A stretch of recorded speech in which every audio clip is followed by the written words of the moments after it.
Ainda que ninguém me negue, sei que muitos são incapazes de dizer que experimentaram a minha presença em suas vidas, e muitos até não acreditam que possam senti-la. Só que não percebem que sem mim não produzirão frutos genuínos. Não importa o quanto se esforcem ou quanto dinheiro gastem. Vocês estão dispostos a qualquer sacrifício para estar em comunhão comigo?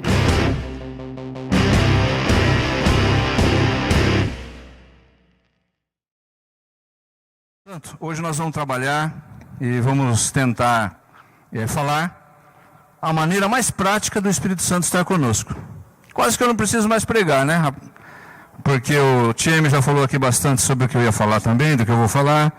O Rafa também aqui no Louvor já trouxe bastante coisa sobre o assunto. E isso é bom, porque nós estamos sincronizados e nós podemos ver que a obra do Espírito Santo, ela acontece de forma natural.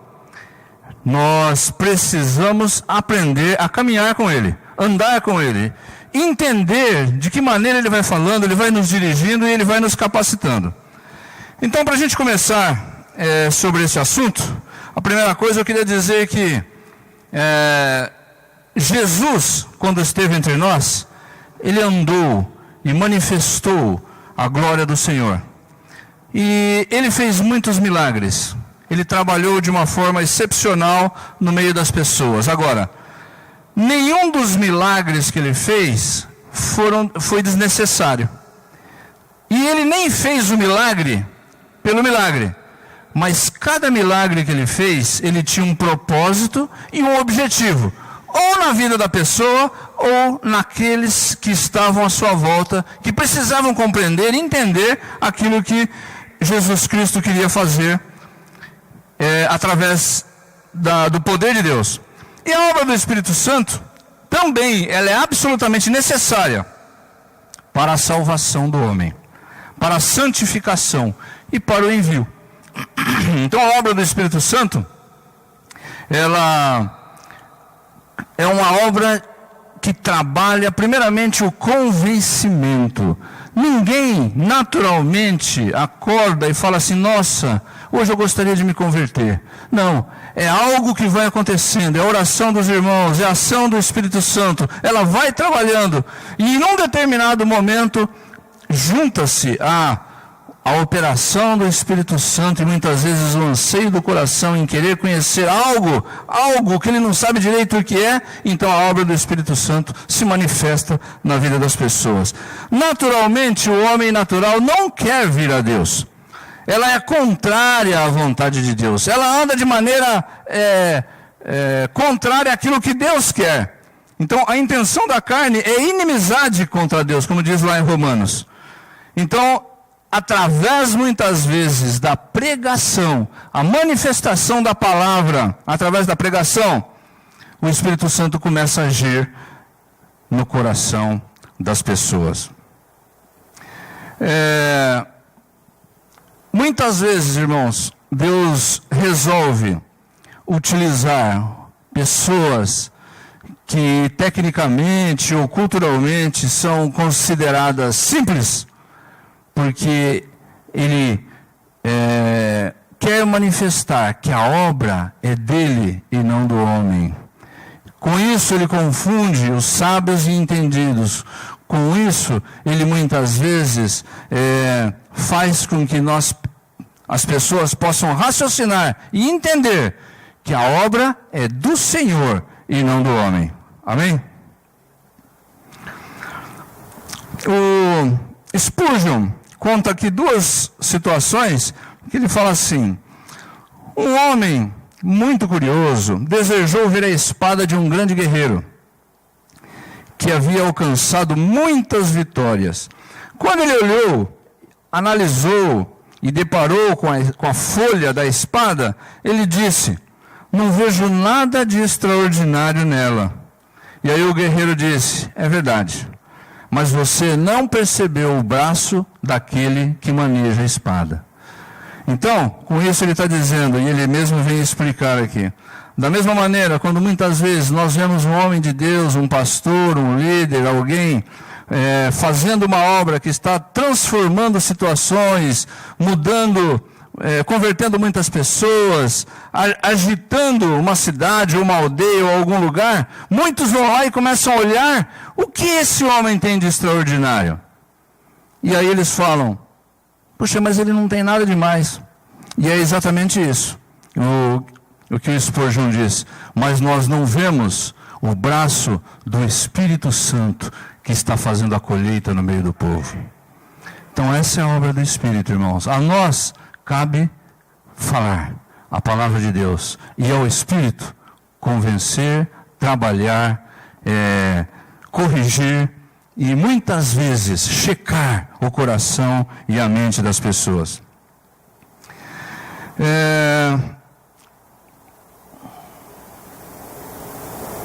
Vamos lá. A segunda fase aqui, que é a fase...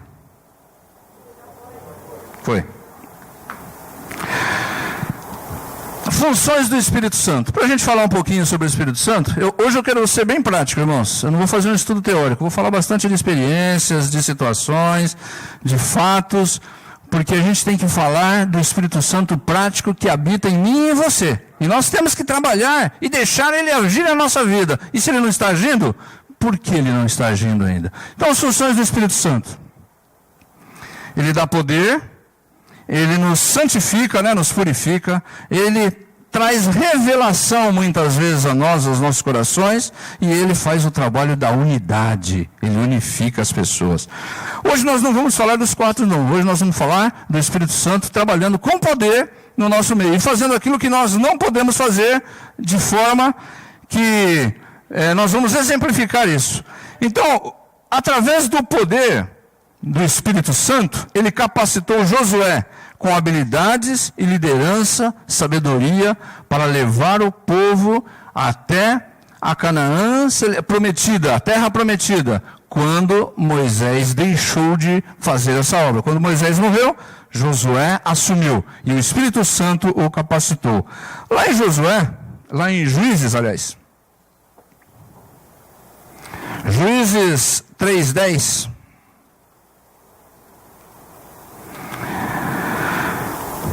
diz assim: veio sobre ele o Espírito do Senhor, e ele julgou Israel, e saiu a peleja, e o Senhor lhe entregou Cusã-Risataim, rei da Mesopotâmia, contra o qual prevaleceu a sua mão. Então a terra teve sossego por 40 anos, e Otoniel, filho de Kenaz, faleceu. O Espírito Santo deu poder, veio sobre Otoniel, e ele guerreou e libertou o povo das mãos deste rei que oprimia o seu povo. Em próprio Juízes, capítulo 13, versos 24, diz assim: depois teve esta mulher um filho, a quem pôs o nome de Sansão. E o menino cresceu e o Senhor o abençoou. E o Espírito do Senhor começou a incitá-lo em Mané-Dan, entre Zorá e Estaol. E se a gente for ler aqui a história de Sansão, o Espírito Santo veio sobre Sansão para impedir que os filisteus destruíssem o povo. Então o homem foi levantado e o Espírito Santo de Deus deu poder a ele para que ele lutasse e impedisse, fizesse a obra que Deus queria fazer no povo de Israel, para que ninguém o oprimisse. E o último aqui, tem muito mais, mas aqui o último que eu reservei, Davi.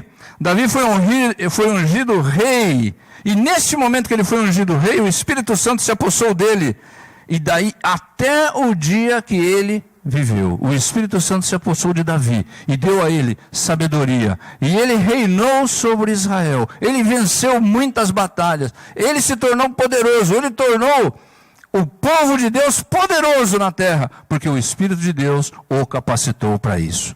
Obra do Espírito Santo nos dá poder.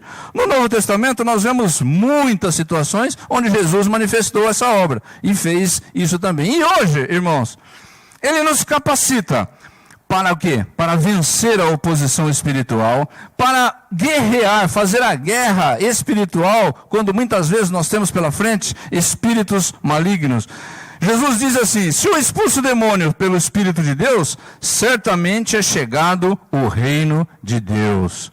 Então o Espírito Santo nos capacita para nós fazermos essa guerra, lutarmos contra Satanás. E quando a gente luta contra ele, quando a gente entra em oração, como foi testemunhado aqui, o Espírito Santo age para que ele possa fazer aquilo que Deus quer fazer naquele lugar. A importância da oração, a importância da ação sobrenatural do Espírito de Deus. Então o Evangelho é uma obra de Deus na vida das pessoas. Mais um texto aqui. Lá em Tessalonicenses capítulos 4, 8, diz assim: ninguém oprima ou engane a seu irmão em negócio algum, porque o Senhor é vingador de todas estas coisas, como também antes vos dissemos e testificamos. Porque não nos chamou Deus para a imundícia, mas para a santificação. Portanto, quem despreza isto, não despreza o homem, mas sim a Deus, que nos deu também o Espírito Santo.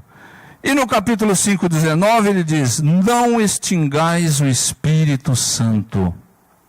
Isso quer dizer que da mesma forma como Deus nos dá o Espírito Santo e nos capacita, e Ele vem nos dar poder, autoridade, nos purificar, nos santificar, trazer revelação, trazer unidade, se nós deliberadamente contestarmos o Espírito Santo, andarmos contrário à sua vontade, abandonarmos o seu ensinamento, caminharmos contrariamente ao Senhor, nós vamos extingui-lo da nossa vida.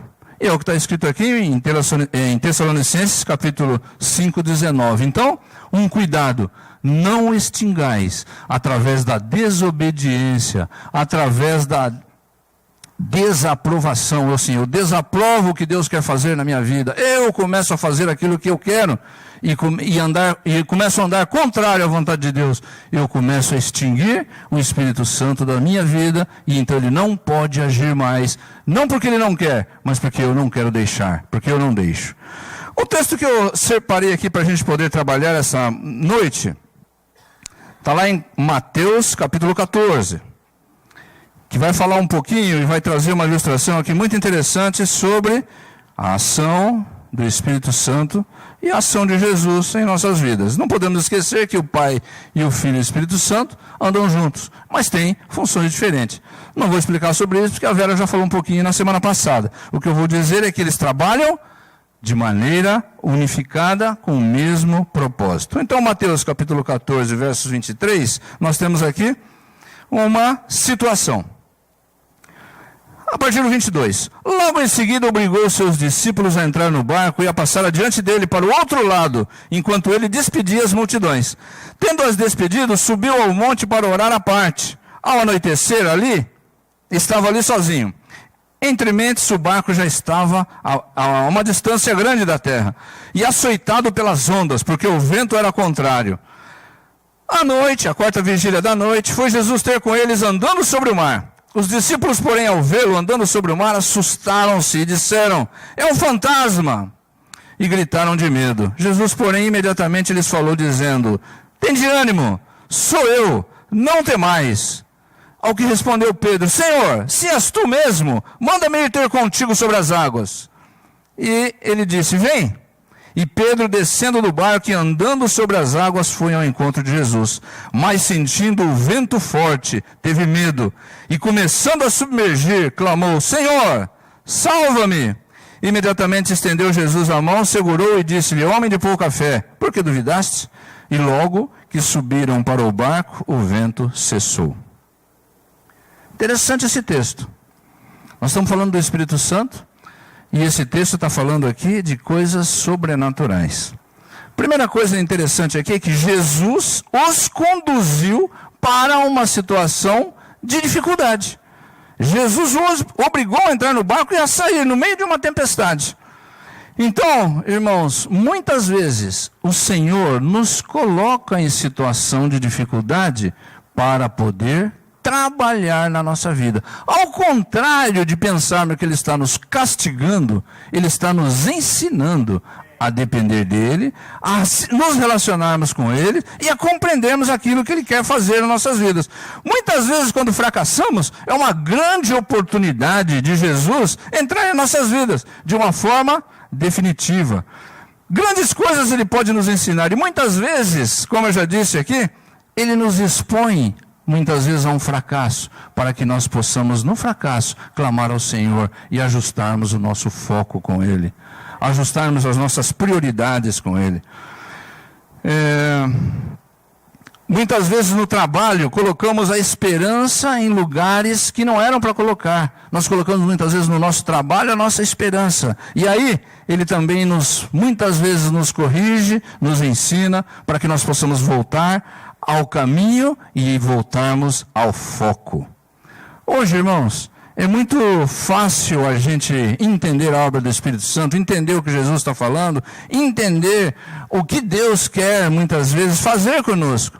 É fácil de compreender, é fácil de ler, difícil de andar, difícil de obedecer. Porém, naquela época, não tinha nada. Não tinha nada. E os homens eles iam sendo dirigidos. Jesus ensinou muita coisa, fez muitos milagres, ensinou. E o Espírito Santo capacitou a outros, ensinou a outros, colocou. E eram situações de muita simplicidade, assim. Não tinha muito ensino. O ensino era passado de um a um, de boca a boca. O pai para o filho para o neto, e assim por diante.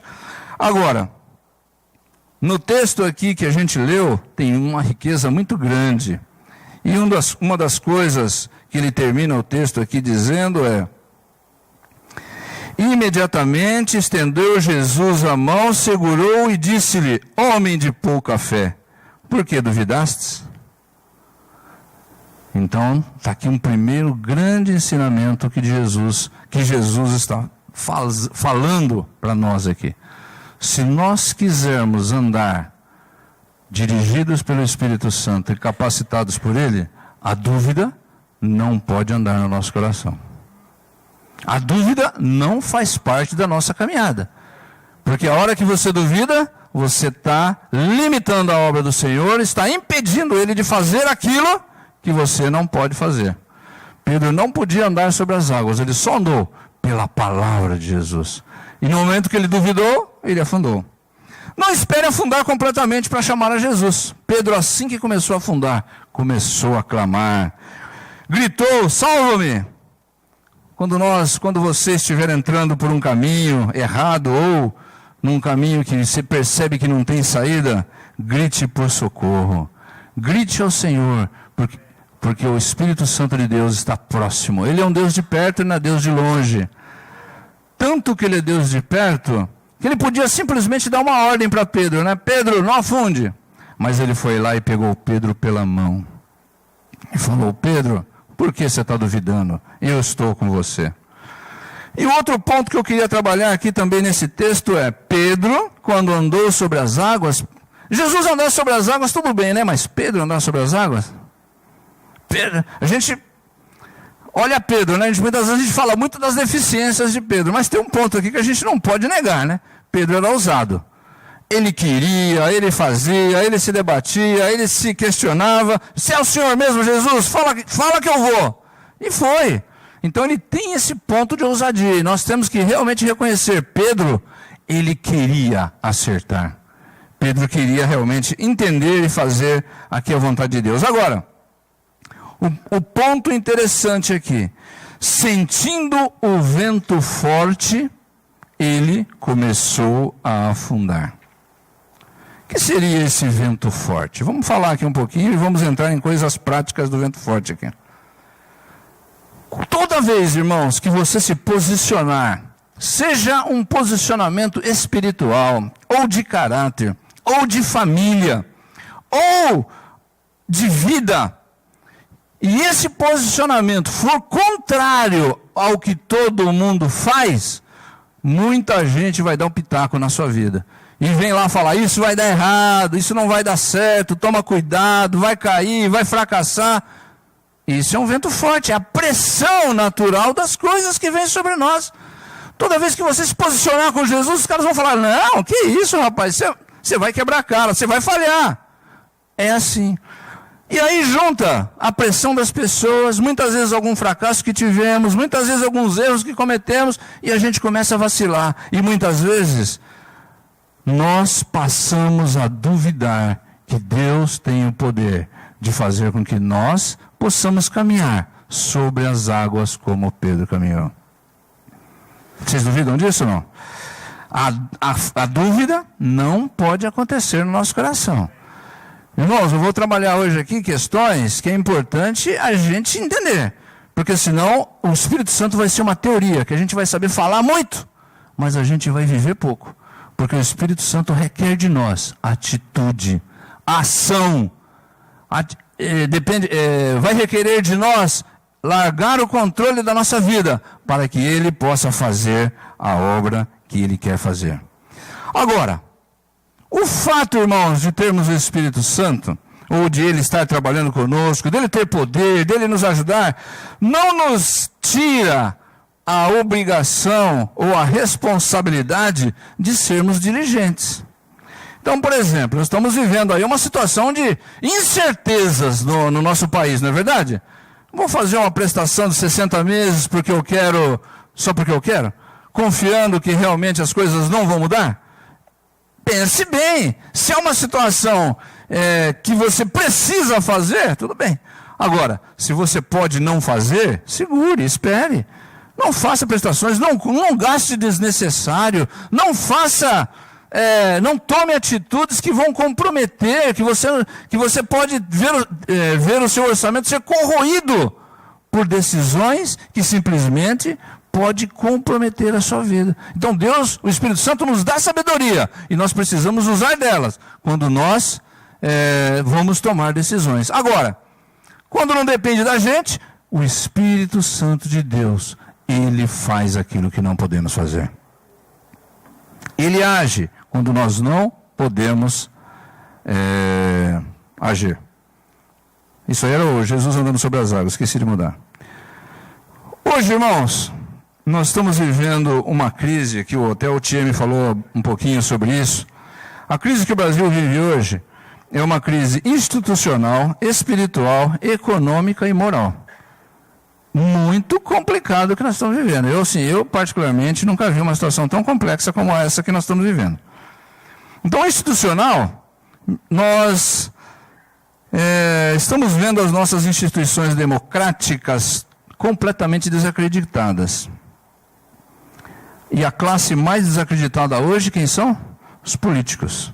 Fortes evidências de corrupção, nos poderes constituídos. Muitas vezes as pessoas que foram eleitas ou passaram nos concursos, estão lá para legislar, governar, julgar, estão muitas vezes envolvidas em esquemas de corrupção, roubando, tirando, desviando dinheiro que deveria alimentar os pobres, trazer progresso para a nação, melhorar o sistema de saúde, mas não acontece. Espiritualmente, o Brasil vive, ou sempre viveu, um sincretismo religioso muito grande. Um sincretismo muito complicado. E a gente vê muitos, nesse momento de crise, muita gente correndo para tudo quanto é lado. E essa, irmãos, é a grande oportunidade, de novo, da igreja do Senhor Jesus. A igreja poder mostrar valores, mostrar princípios, mostrar situações que podem trazer esperança. Agora, não é esse evangelho que nós vemos por aí. O evangelho que nós vemos por aí acaba complicando a situação e tornando a nossa fé, ou muitas vezes a palavra de Deus, no misticismo, beirando um paganismo. Nós muitas vezes vemos dentro da igreja do Senhor pessoas liderando e não trazendo direção, não trazendo compromisso, não trazendo ética para as pessoas. Então, um momento espiritual muito complicado também. Moralmente, como eu já falei aqui, já falamos aí, vocês estão cansados de ouvir, toda hora que você liga a televisão, lê um jornal, escuta uma notícia, você vai falar de mensalão, petrolão, enriquecimento rápido, imoral. Muitas pessoas inescrupulosas que vendem tudo para poder conquistar e se enriquecer. Os salários são achatados, aposentados esquecidos, os lucros dos trabalhadores minguados e as grandes instituições financeiras nadando de braçada, mostrando um lucro imoral a cada trimestre. Então, meu irmão, olha as questões que nós estamos vendo. Não estou acusando não, só estou falando que é uma realidade. Na imoralidade, na base da imoralidade que nós falamos ali, questão da moral, o Brasil vive hoje ele tem a fama, como o Brasil é conhecido lá fora?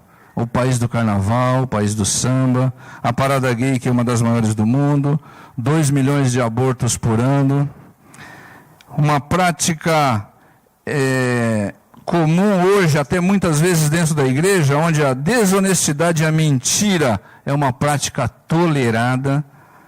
País das mães adolescentes.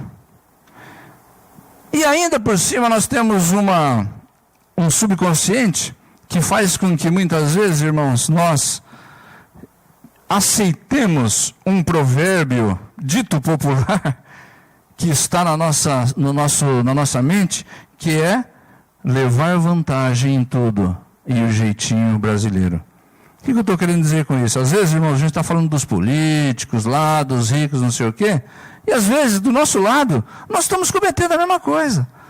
Às vezes o caixa lá da padaria nos dá um troco errado, a gente olha e fica quietinho e fala, graças a Deus, o Senhor me abençoou. Graças a Deus, graças a Deus a caixa vai pagar esse negócio, o caixa vai pagar. É hora da gente ir lá mostrar, uma oportunidade de ser honesto e mostrar, olha, Deus ama você, estou aqui, estou devolvendo o seu dinheiro que você pagou, que você me deu a mais, senão você ia pagar. São coisas que estão enraizadas em nós, irmãos, que a gente precisa mudar. São questões. Agora, diante de tudo isso, o que isso gera no nosso coração? Essa é a questão. Nós estamos vendo o quadro negro. Nós estamos vendo situações que parece que não tem para onde correr. O que gera isso no nosso coração? Eu tenho que me dar bem. Se eu tenho um negócio, eu vou fazer de tudo para ir bem no negócio. Se eu sou empregado, eu vou trabalhar desesperadamente para ganhar o prêmio, ganhar o bônus, bater a meta, ser promovido, conquistar meu lugar. Então, irmãos, agora eu vou dizer um negócio aqui para vocês, que para muitos pode soar como uma heresia. Às vezes, ganhar menos é uma bênção. Nem sempre, irmãos, uma proposta de emprego para ganhar mais é bênção de Deus. Pode ser um grande laço na sua vida. Pode ser um grande enrosco. Você pode se envolver lá, perder a sua família, perder os seus filhos, trabalhar de dia e noite, trabalhar que nem um maluco, perder a comunhão com Deus, perder a comunhão do seu ministério, perder o sentido pelo qual o Senhor te chamou. O Senhor te chamou para ganhar dinheiro? Não. Nós estamos invertendo muitas vezes, diante da crise, a gente busca, eu resolvo a situação, como? E dou a minha saída. Agora, o Senhor diz, busque o reino, o dinheiro eu dou. Busque o reino, a comida eu sustento. Busque o reino, a tua família eu cuido. Então, irmãos, filhos, sob a desculpa de que nós precisamos trabalhar muito para que nossos filhos não passem o que nós passamos, seu filho não precisa de dinheiro, seu filho precisa de amor. Seu filho precisa da tua presença. Seu filho precisa muitas vezes do seu cuidado. Então, irmãos, vamos pensar aqui. Quem dá a prosperidade verdadeira e genuína é o Senhor. Amém, não? Diante disso, vamos ler lá em Abacuque, que diz assim, 4:17, 3:17.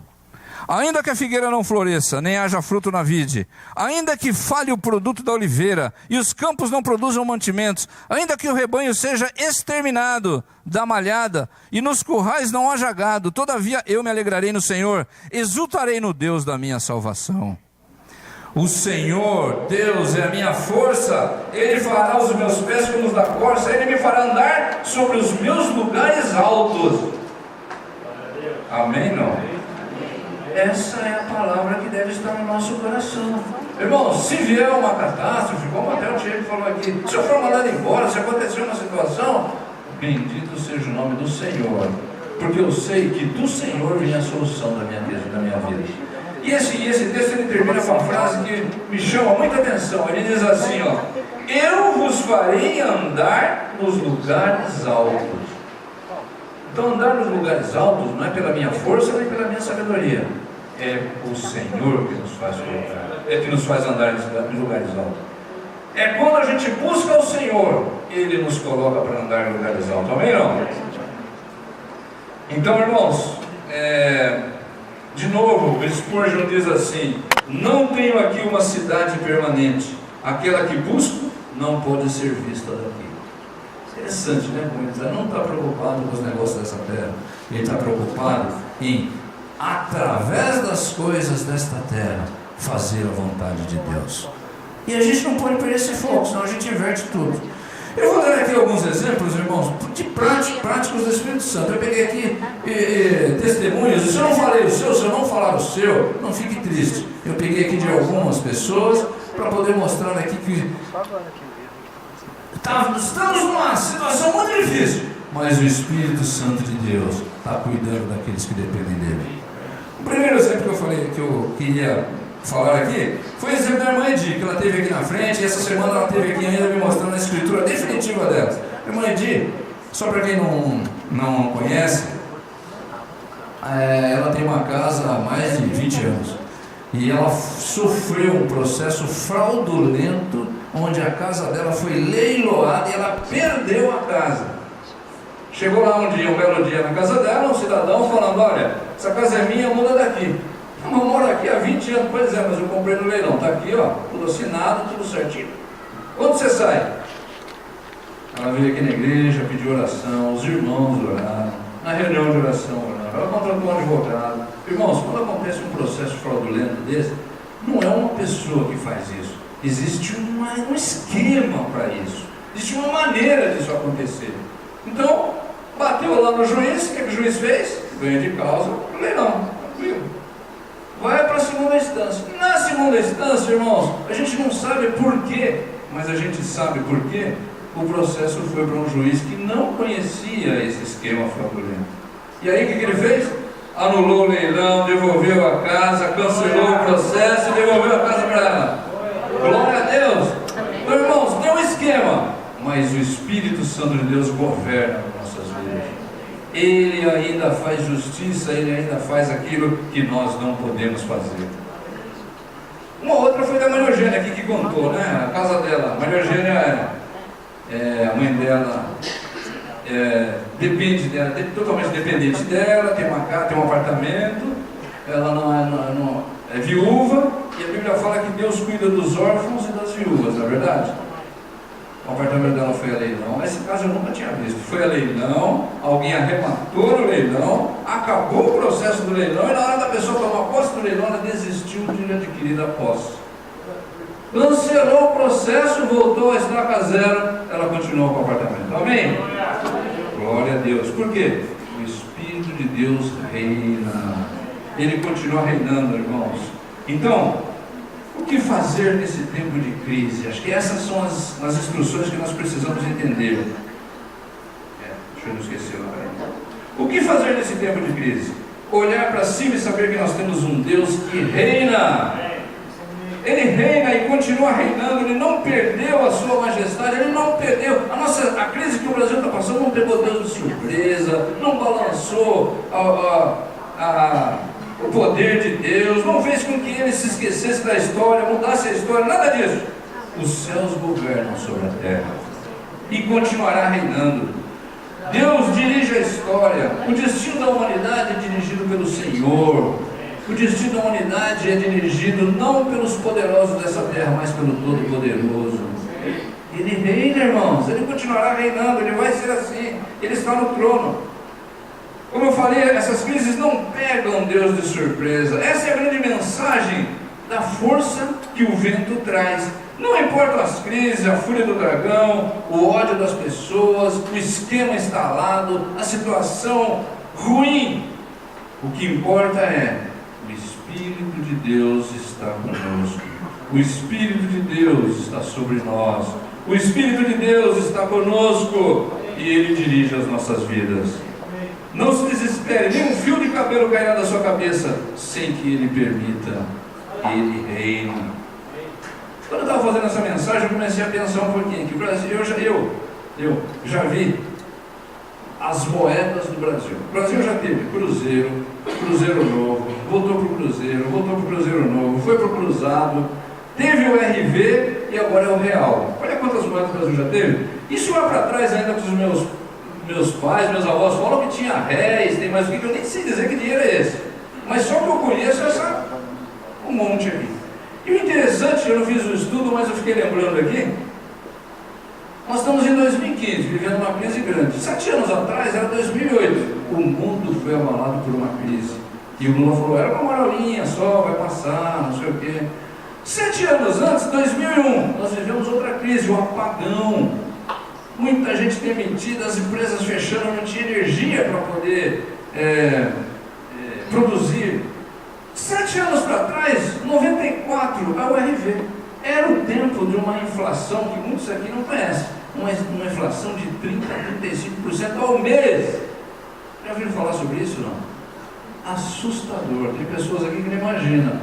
Se você deixasse o seu dinheiro na conta, você perdia 1 a 1,5% ao dia de desvalorização do seu dinheiro. Que coisa maluca, na verdade?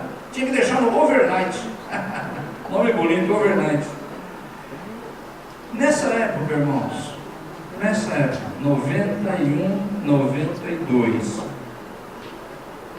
a Vera estava grávida da Estelinha, estava aqui cantando, aqui falando. Cantando não, falando. Ainda vou ver se ela cantar, mas hoje já vi ela falar. Nessa época a Vera estava grávida da Estela. E eu perdi o emprego, fiquei sem emprego, fiquei sem convênio médico, não tinha casa própria, não tinha dinheiro sobrando, não tinha como ter, não tinha uma maternidade, não tinha dinheiro para pagar a maternidade. E a gente, como sempre nós fizemos, estávamos louvando a Deus e fazendo a obra do Senhor. A gente era líder de pequenas famílias naquela época. E falávamos, não, Deus, o Senhor é a nossa força, Ele tem uma solução. E caminhamos com isso, e caminhamos, chegou na metade do 8º mês. A gente não sabia como ia fazer, não tinha dinheiro, não sabia, não tinha solução. Na metade do 8º mês, foi uma conhecida nossa em casa, e conversa, e perguntou, aonde vai nascer o seu filho?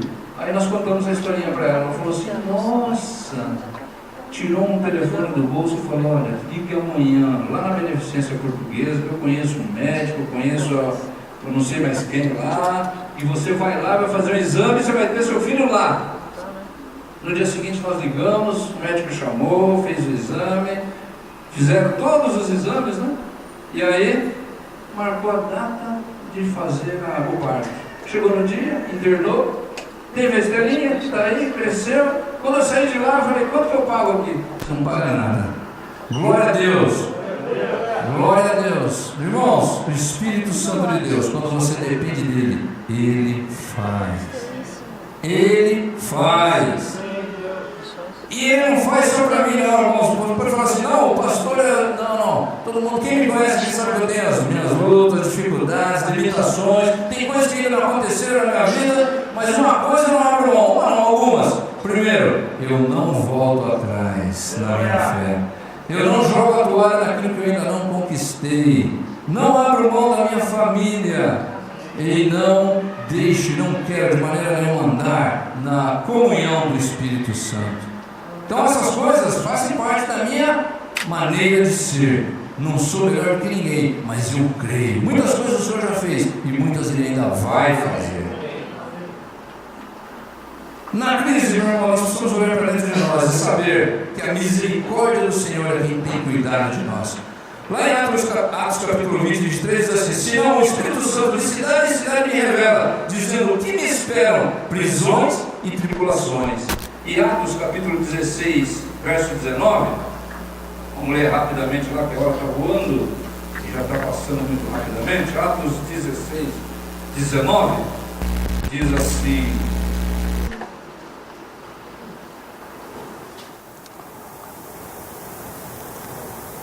Vamos pular um pouquinho aqui para caminhar. 22. A multidão levantou-se a uma voz contra eles, e os magistrados, rasgando-os as vestes, mandaram açoitá-los com vara. E, havendo-lhes dado muitos açoites, lançaram na prisão, mandando um carcereiro que guardassem com segurança. Está falando aqui de Paulo e Silas. E ele, tendo recebido tal ordem, lançou na prisão interior e lhes amarrou os pés no tronco. E pela meia-noite, Paulo e Silas, o que está escrito na sua Bíblia? oravam e cantavam. Eles não estavam reclamando, falando assim: Deus, olha, eu estava lá fazendo, olha agora o que aconteceu comigo, olha aí. Não, estavam lá louvando a Deus e orando ao Senhor, que pode todas as coisas. E se vocês continuarem olhando aqui, o que Deus fez? O que o Espírito Santo de Deus fez? Deu um terremoto naquela situação, todas as portas se abriram, os pés que estavam amarrados foram soltos, e o carcereiro, vendo tudo aquilo, quis se matar, e Paulo falou: não faça isso. E aí ele falou: o que eu preciso fazer para ser salvo? E ele disse: crê no Senhor Jesus Cristo e será salvo tu e a tua casa. Irmãos, nenhum milagre acontece sem que Deus tenha propósito. Mas ele só acontece quando nós estamos firmes no Senhor, confiantes. E ele não acontece para mostrar que nós merecemos, ele acontece para impactar e abençoar a muitos. Então, queridos, Deus é Deus e nós precisamos crer. O seu Shed diz assim: o pecado da igreja hoje é a dureza de coração, é a falta de quebrantamento, é a ausência de choro pelo pecado. Dura, e a gente, irmãos, cada dia mais nós vemos a escassez dos milagres no nosso meio. E eu já pensei sobre isso, já conversei com muitas pessoas. Agora, não é uma certeza, mas é uma teoria que eu penso. Cada vez que a tecnologia aumenta a sua capacidade, cada vez que a especialização aumenta a sua capacidade, nós dependemos mais da tecnologia do que de Deus. Então, não estou dizendo que a gente não tem que ter plano de saúde, conquistar os melhores médicos, busque tudo isso, mas o fato é, quanto menos nós dependemos de Deus, nós dependemos do Espírito Santo, menos milagres acontecem. Onde acontecem os grandes milagres hoje? Na periferia, nos ribeirinhos, no meio das pessoas que não tem ninguém que cuide ou ninguém que ampare. Não é verdade? Então ali nós temos muitos milagres. Agora, alguns milagres ainda acontecem no nosso meio. E vai continuar acontecendo, porque o Espírito Santo trabalha. Mas no momento que nós entregarmos a Ele e dissermos: Senhor, Espírito Santo, toma conta aqui. Eu não consigo mais resolver. Precisamos entender, irmãos, que o pecado nos rodeia de todos os lados. E só quem tem um verdadeiro encontro com Deus consegue enxergar a malignidade, o mal, o malefício que o pecado traz na nossa vida, na nossa família, naqueles que andam à nossa volta. E quanto mais se vê, quanto mais nós conhecemos a Cristo, mais se vê quanto o pecado quer destruir a mim e a você. Salmo 51:11 diz assim: não lances fora da tua presença e não retires de mim o teu Espírito Santo. Não me lance fora da tua presença. Por quê? Porque nós somos falhos, pecadores, mas o Senhor é santo e Ele quer nos santificar. Vou contar aqui mais um exemplo aqui de o que aconteceu aqui na nossa comunidade aqui. Tinha não vou falar o nome aqui, tinha uma senhora que vinha na igreja e chorava muito pela conversão do seu marido. Chorava muito. Vinha na reunião de oração, chorava. Vinha no culto à noite, chorava. E o marido era duro. O marido, ele muitas vezes oprimia. Muitas vezes ele era violento. Não violento fisicamente, embora algumas vezes tenha acontecido, mas violento de forma a falar, a desprezar, a menosprezar. E ela continuou firme. Ela tinha 2 filhos, e ela orava por esses filhos e orava pelo marido, e orava pelos filhos e orava pelo marido. Irmãos, mais um testemunho interessante. Se Deus ainda não respondeu a sua oração, não jogue a toalha. A obra do Senhor, ela é completa. E o que Deus prometeu, Ele vai cumprir. Ela continuou e foi, passaram assim, não foi 1 ano nem 2, foram anos. Um dia, irmãos, o marido dela está dirigindo, passando numa avenida. Passou em frente a uma igreja que estava tendo um culto. O Espírito Santo de Deus convenceu, contristou aquele coração. Ele parou o carro na avenida, fechou o carro, entrou na igreja, ouviu a palavra, veio na frente, se quebrantou, se quebrou diante de Deus. O coração duro que não aceitava nada, que menosprezava, que judiava, hoje está louvando a Deus junto com a sua família toda. Obra de quem? Do Espírito Santo de Deus. Irmãos, não desista. Não abandone. O Espírito Santo de Deus está aqui para poder realizar. O Espírito de Deus tem poder, irmãos. Creia nisso. Deixa eu ver o que mais eu tenho aqui para correr. Muitas vezes nós estamos, a igreja, né? A igreja do Senhor está pregando conversão sem arrependimento, conversão sem confissão de pecado. Nós precisamos nos arrepender e confessar as nossas mazelas, nossas tristezas, nossas dificuldades, para que o Espírito Santo de Deus possa transformar o nosso interior, transformar a nossa vida, mudar o nosso coração, trazer sobre nós uma fonte de vida, fazer brotar no interior, do nosso interior, águas vivas. Você pode ter, todos nós podemos ter, irmãos, você em especial pode ter hoje uma mente pura, um coração puro, um namoro puro, um casamento puro, porque o Espírito Santo de Deus quer fazer isso na nossa vida, nas nossas vidas. Cristo pode agora mesmo libertar cada um que tem dificuldade em andar no Espírito de Deus, cada um que tem dificuldade em se lançar. Na crise precisamos olhar para fora, ver a necessidade do mundo. Irmãos, Deus não nos chamou para ficar sentado, Deus não nos chamou para simplesmente ser beneficiado pelo Espírito Santo e Ele fazer uma porção de milagre para nós. Isso faz parte da vida. O Senhor nos chamou para abençoar pessoas.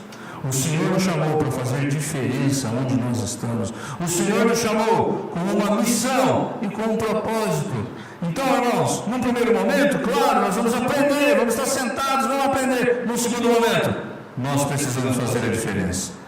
Hoje, e um pouco mais atrás, hoje o Brasil inteiro fala de uma pessoa, Sérgio Moro. É isso mesmo, Sérgio Moro? Sérgio Moro está aqui. Um pouquinho antes, Joaquim Barbosa. Sei que tem outros, mas irmãos, eu fico pensando assim: quantos de nós estão dispostos a estar num lugar de denunciar o pecado, denunciar a corrupção, denunciar o esquema, denunciar situações e preferem lutar contra o vento forte que bate contra eles? Eu fico imaginando quantas perseguições, quantas ameaças, quantas situações ruins. Eu não sei nem se eles são cristãos ou não, mas não importa, eles estão ali, eles acreditaram no seguinte: eu tenho ética e eu quero mostrar, eu quero acabar com isso.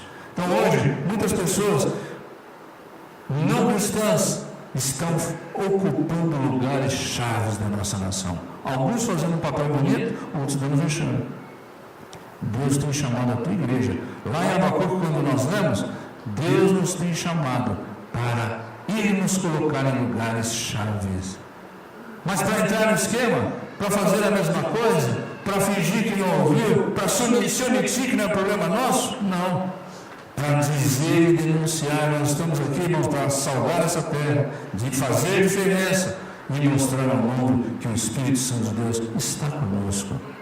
Pode fazer através de nós. Então Deus faz primeiro em nós, depois através de nós. Um último exemplo aqui, um último testemunho. Um tempo atrás eu já falei aqui na igreja, nós aqui da Vila Mariana ganhamos a oportunidade de trabalhar com carentes.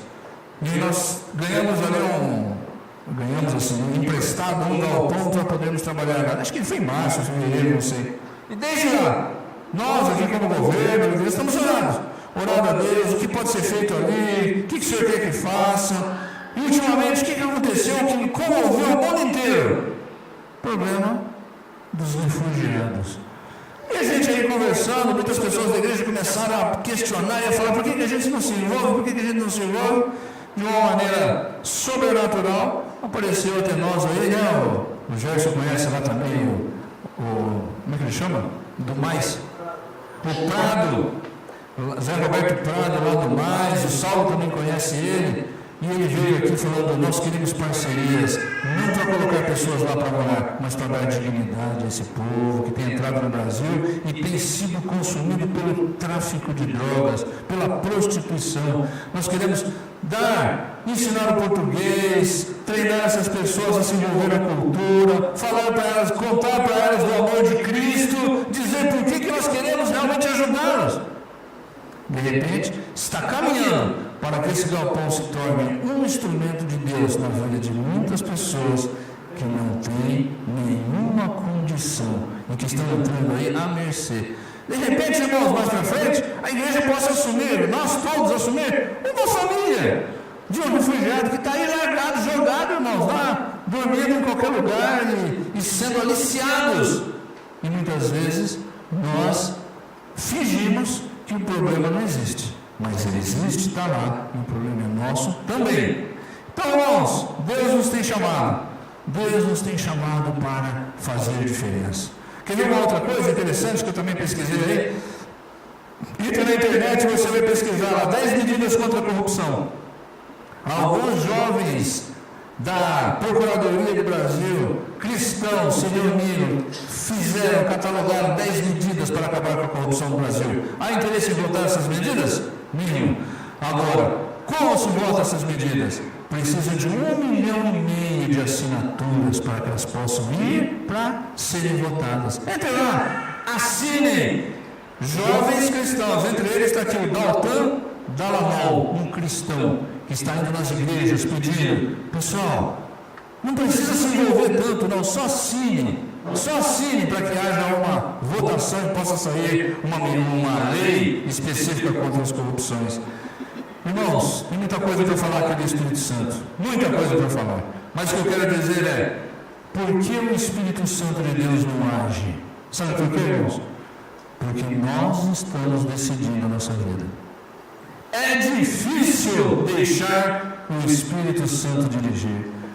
Eu conversando com algumas pessoas, eu ouvi a seguinte frase: pastor, sabe por que eu não quero falar? Espírito Santo, a minha vida é tua, dirige da forma que você quiser. E se ele me mandar para a África? Preocupação. Irmãos, essa é uma forma errada de pensar. O Espírito Santo de Deus quer dirigir a nossa vida, sim. E antes de ele te mandar para qualquer lugar, primeiro ele vai acabar com o seu egoísmo, primeiro ele vai acabar com o seu orgulho, primeiro ele vai trabalhar as suas necessidades. Então, aquilo que nós falamos lá atrás, o Espírito Santo quer trabalhar em nós, para depois trabalhar através de nós. E a hora que ele te mandar, seja para qualquer lugar, você vai feliz, sabe por quê? Porque a vontade do Senhor é boa, perfeita e agradável. Ninguém vai para o lugar onde Deus mandar, de cara emburrada, reclamando da vida, mas vai feliz, porque a obra é do Senhor e é Ele quem nos capacita. E agora, irmãos, uma última fala aqui, que também agora travou.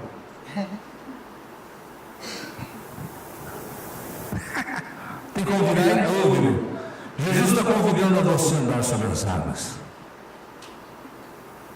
Você já tentou nadar quando vem uma onda alta assim, você vai naquele meio, não mergulha por baixo, né? Não faz não dá o mergulho, né? Mas tenta nadar quando vem aquela onda alta. Você vai para onde a onda te levar. Você não tem domínio, você quer ir para lá, ela te leva para cá, você quer voltar, ela te leva para frente, você quer ir, ela te vira. Assim é andar nas ondas do Espírito Santo. É assim andar sobre o mar. Nós ficamos, irmãos, sendo levados pelo Espírito. Isso é bom, isso é ótimo, mas para quem tem um espírito de controle, isso é muito complicado. Porque a gente quer dirigir. Senhor, o Senhor faz, mas eu decido. Senhor, o Senhor pode dizer, e eu vou julgar para ver se isso é bom ou não. Irmãos, nós nunca vamos ser levados pelo Espírito enquanto a gente não abrir mão da nossa vida, da nossa condução. Ele quer dirigir. O Espírito Santo de Deus tem poder para mudar todas as coisas, mas Ele não quer mudar todas as coisas para que você continue levando a mesma vida. Ele quer mudar todas as coisas para que você seja levado por Ele. E faça as obras que Ele tem, e justifique e faça aquilo que Ele quer que você faça, e caminhe com Ele para onde o Senhor e Ele quer que você vá. Isso é um desafio. Isso, meu irmão, é a coisa mais difícil. E hoje eu quero desafiar você. Queria chamar o pessoal aqui do louvor. Tinha mais coisas aqui para falar, mas vou pular aqui porque já são 8h10. Então eu queria chamar aqui o pessoal do louvor. Eu queria hoje, irmão, agora que você baixasse a sua cabeça e orasse. O que é que você precisa entregar? E o que é que você tem medo no Espírito Santo? Se a gente pudesse cantar aquele cântico com a sua presença. Sua presença. A última música. O que é que você tem medo que o Espírito Santo faça com você? O que é que você tem medo de entregar a Ele? O que é que você ainda pensa? Irmãos, não há mais tempo. O Espírito de Deus tem pressa em trabalhar conosco. Mas nós precisamos abrir mão. Deixe-o entrar. Deixe-o fazer. Deixe-o dirigir. A obra é dele, não é nossa. Eu queria que você ficasse em pé agora, começasse agora, a gente pudesse, e você pudesse orar agora. Ore agora, seja claro diante de Deus, seja agora transparente diante do Senhor. Fale, Senhor, o que eu ainda não abri mão? O que eu ainda não abri mão que eu quero hoje? O que eu tenho medo que aconteça e por isso eu não abro mão? E hoje eu quero te entregar. Qual é o Isaac que eu estou cuidando? Qual é o Isaac que hoje eu tenho amarrado na minha vida e que quero entregar nas tuas mãos agora? Pense.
frente, você quer que sente que precisa receber uma oração.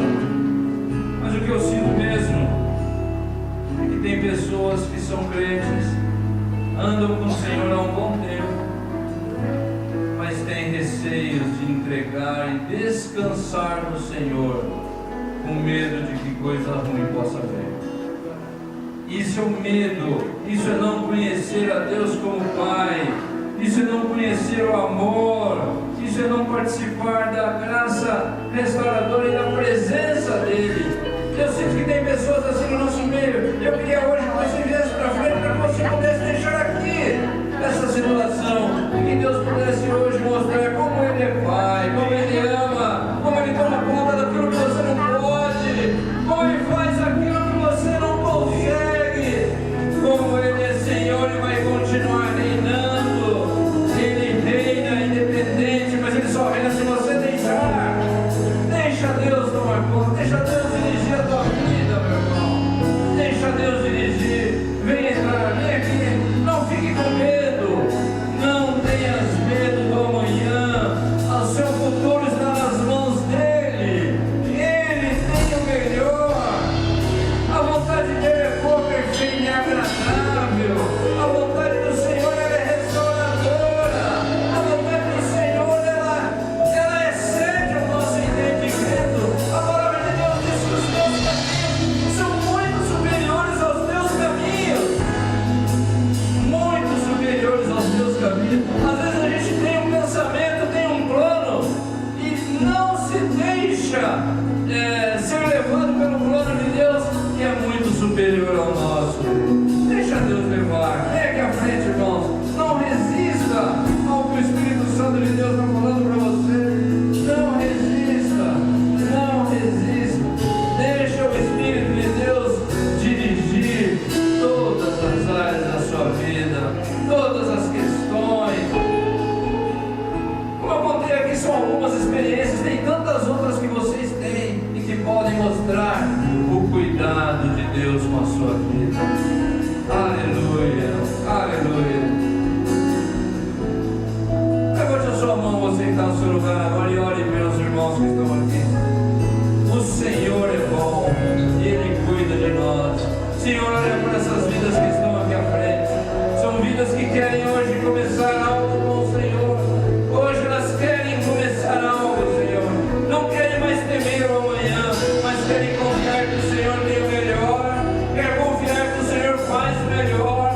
Quer confiar que o Senhor sabe fazer muito melhor do que nós sabemos. E nós queremos descansar. Não queremos ficar ansiosos, afatigados, ficar sem dormir à noite, ficar muitas vezes apreensivos com dor de cabeça. Nós queremos descansar sabendo: eu estou na vontade de Deus e a minha vida pertence a Ele.